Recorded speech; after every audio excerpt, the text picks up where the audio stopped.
Amma insan ki səbirli olur o anda, yəni hansı anda bəlalar gələndə. Bəlalar əslində qalan dostlar üçün, əzizlər. O insanın bütün işləri yaxşı gedəndə insan şübhələnməlidir ki, yaxı məni Allah yaddan çıxardı. İmam Sadıq əleyhissalamın rivayət var ki, İmam buyurur ki, əgər bəla gəlməsə bir insana, bir möminə, bilsin ki, lənətlənmişdir. İmam sual edir, ya Resulullah, ey Peyğəmbərin balası, necə yəni bəla gəlməsə? İnsan bəlanı necə tufan gəlməlidir, sel gəlməlidir? Yox, hətta barmağına bir tikan batsa belə, barmağına, ayağına daş dəksə belə, o da bir bəladır. Əgər o olmursa insanda, demək o nədir? İnsan lənətlənmişdir. Ona görə ayağımıza daş dəyəndə, barmağımıza tikan batanda insan narahat olmasın. Əksinə, hiss eləsin ki, duysun ki, Allahın nəzəri bunun üstündədir. Allahın nəzəri var. İnsanı Allah hazırlayır deyə qiyamətə. Qiyamətdən də qabaq nəyə hazırlayır? Allah. Allah hazırlayır insanı İmam Zamanın qiyamına. İmam Zamanın qiyamına hazır olun, əzizlər. Burada hamınız bir-bir layiqsiz ki, İmam Zamanın əskəri olasınız.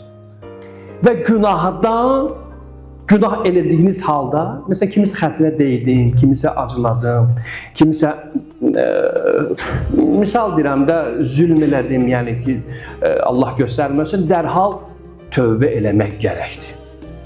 Və bu xüsusiyyətlər ki, insanda olsa, o xüsusiyyətdə hamısı çatdır hara?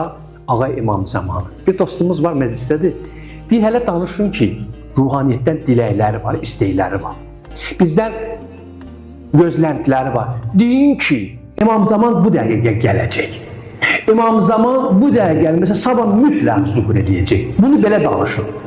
İnsanları İmam Zamana bu şövqü ilə çağırın, bu şövqü ilə danışdırın, bu şövqü ilə imama tərəf sövq edin insanları, möminləri, əhl-i beyt sevərləri.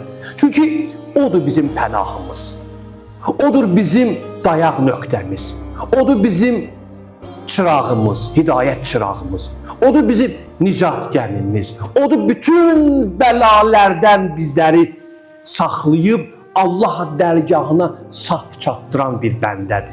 Allahın bəndəsi, Allahın hüccəti, bizim rəhbərimiz, ağamız, Mövlamız, Seyyidimiz. Bu insanlar bu cür istiqamətdə çağırmalıdır. Həzrəti İmam Zamanı ki, bu xüsusiyyətlər ki, sağladığım ki, İmam Rəsul Aleyhisselatü Vesselamın, Allahın hüccəti, 8-ci imam, Əhl-i Beytin 8-ci imamı olan sözləri ki, deyir, bu sözlər, bu əgər bu xüsusiyyətlər bizdə vardırsa, xoş bizim halımıza. Xoş bizim halımıza ki, biz artıq İmam Zamana tərəf gedirik.